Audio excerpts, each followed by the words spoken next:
Yesterday I posed the question, where is God? Given our understanding that the universe in which we exist is almost impossibly vast, where there is no up or down, and where it doesn't make sense to say that God is up there, the question is not where is God, but where isn't God? Today I want to ask a similar question, only this one focused on us as people who believe in and speak about God. And instead of the question where, the question is when. Hello, I'm Stuart Baskin, pastor of First Presbyterian Church of Tyler, Texas. And this is your daily devotional for Saturday, March 8th, 2025. The ancient Hebrews conceived of the world very differently from the way we do. Read the first chapter of Genesis and you'll start to get a flavor of it. They didn't think of the world as round, but as kind of a flat disk surrounded by water. Besides the seas, they believed the earth essentially floated on top of the primordial waters. When they experienced water coming up from the ground in springs, that was proof to them that we were floating on top of waters. Same thing in the sky. Even before God created the ground beneath our feet, God created a space in the midst of the waters where the earth was formed. We read, "And God said, let there be a dome in the midst of the waters, and let it separate the waters from the waters. So God made the dome and separated the waters that were under the dome from the waters that were above the dome." When rain came down from the sky in this worldview, it was because some of the waters above that dome had been let loose, as if windows in the dome were opened. In fact, that's what we read in the story of Noah. In the 600th year of Noah's life, in the second month, on the 17th day of the month, on that day, all the fountains of the great deep burst forth, and the windows of the heavens were opened. We just don't think that way anymore. We know that the world is round, that the movement of the sun, the moon, and the stars across the sky is not so much because they move as much as because the world turns on its axis. We know that while there is water underground, we don't float on top of the waters. And most of all, we know that there is no dome in the sky holding back waters above the dome.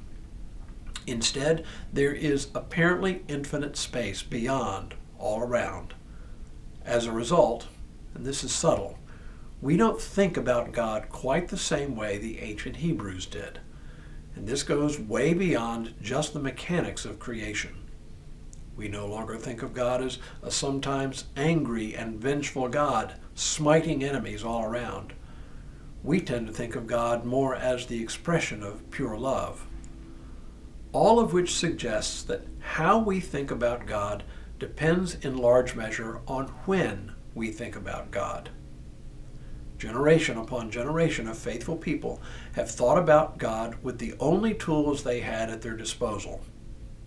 As our friend Peter Enns puts it, the God I read about in the Bible is not what God is like, in some abstraction, and that's that, but how God was imagined and then reimagined by ancient people of faith living in real times and places.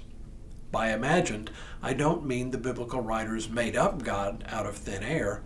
I believe these ancient people experienced the divine, but how they experienced God and therefore how they thought and wrote about God were filtered through their experience, when and where they existed. Well, the same holds true for us today. We think about God through the filter of our own experience and understanding of the world, in our own time and in our place. We cannot do otherwise. And a few hundred years from now, our descendants will do the same thing, only their world, their knowledge, and their experience will be different from ours. They'll be able to look back at how we thought about God and understand the limitations of our frames of reference. The point is that we are never done with the process and responsibility of thinking about God for our own time and place. It's what Enns calls a sacred responsibility. The sacred responsibility I've been talking about, he writes, is really a call to follow this biblical lead, by reimagining God in our own time and place. I think this means at least two things for us.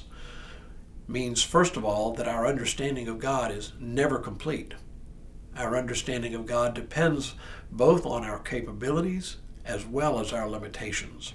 God is always bigger than how we think about God. Second, it means that the only way we can talk about God is with the limited vocabulary and knowledge at our disposal. God is not limited, but we are. The ancient Hebrews could not have begun to think about the world as a sphere floating in infinite space, and they could only conceive of God as existing within the confines of this world. Our knowledge is vastly different, and our vocabulary vastly changed. But if we imagine that our language for God covers everything there is to know about God, well, we place limitations on God. Not that we limit who God is, but we place false limitations on our understandings of God. For God is always bigger, much bigger, than we can ever imagine.